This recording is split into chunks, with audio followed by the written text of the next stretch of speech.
Hey everybody, it's John again. I'm here to talk to you a little bit about establishing your SEO baseline. So, why is this important? Whether you've done SEO before or you haven't, if you're going a different direction, you really want to try to get a baseline for where you're at right now. So, in speaking to the specific manufacturing audience, what's key to understand is some fundamental metrics about what's happening on your website. And some of this stuff will sound familiar in terms of what you should be looking at, and some of it might be new. So I'm just going to go through this, and you'll laugh, but I'm referencing the page that you're looking at right now. So I'm gonna make myself a little bit smaller and kind of just expand upon some of the stuff that's shared here. So you really want to get a baseline on what's happening on your website. And there's two key programs that Google gives you for absolutely free called Google Analytics. So I cite it here as Google Analytics 4 because Google Analytics 4 is way different than Google Analytics 3. So a lot of the times when I'm talking to people, they have analytics set up, but they're really not looking at it. So we'll talk about that in a second. Something else to set up, which some people do, some people don't, is Google Search Console. So once you have analytics set up, assuming that it's kind of configured to the same like Gmail account, it's pretty easy to get Google Search Console set up too. But if you do have it set up, what you really want to focus in on and what we look at is the previous like 30 days or just the current month that you're in compared to the previous year. So Google Analytics 4 was kind of forced on the world as of summer of 2023. So, if a lot and you people had ample amount of time to set it up beforehand. But a lot of people, as we get closer to the middle of 2024, will have year-over-year data comparison. If you don't have that, you can compare it to your archived data in Google Analytics 3, which is fine. But really, to look at the year-over-year comparison to account for seasonality to some extent. There are ebbs and flows in the manufacturing industry in terms of like when things are busier and when things are not so busy. I mean, the not so busy time for a lot of our manufacturing clients is from Thanksgiving all the way up to the end of the year, right? Because especially December, it's just dead.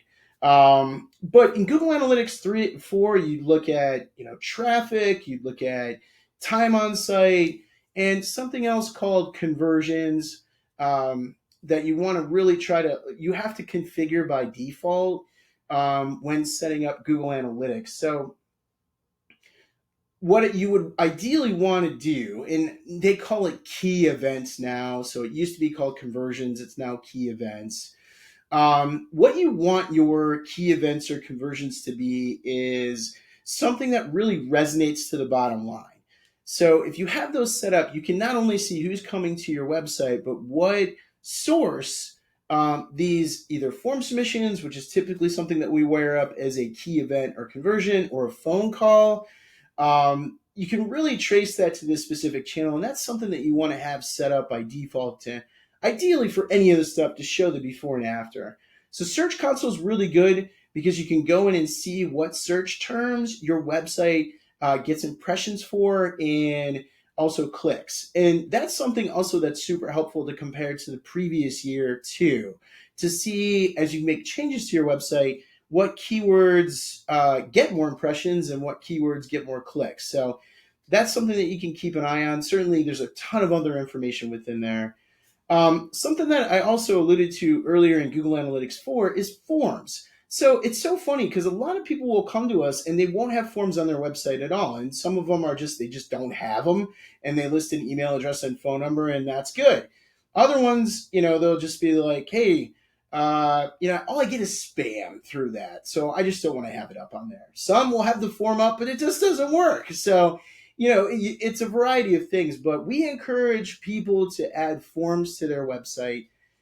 Have your forms as consolidated as possible so you can start the conversation, right, with the whoever's interested in your services. I mean, the sales team always wants more, right? Give me more. Give me information about what you're looking for. Give me your address. I don't know. Give me your anything and everything I can get so that I can prep to sell you more on. But I would just say this is that getting some baseline forms and making sure that you have a contact link in the main navigation, keeping it simple is going to be really helpful in getting a baseline for who's going to contact you. Also gives the opportunity for people to contact you just in general.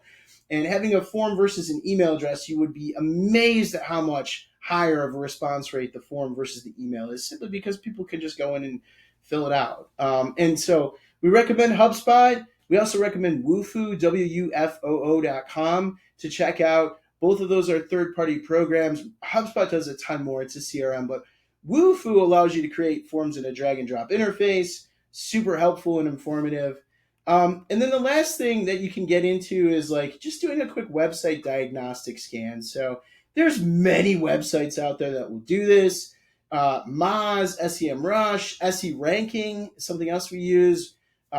Check those out to just do some diagnostics on your website to make sure that there's not any kind of extraordinary things.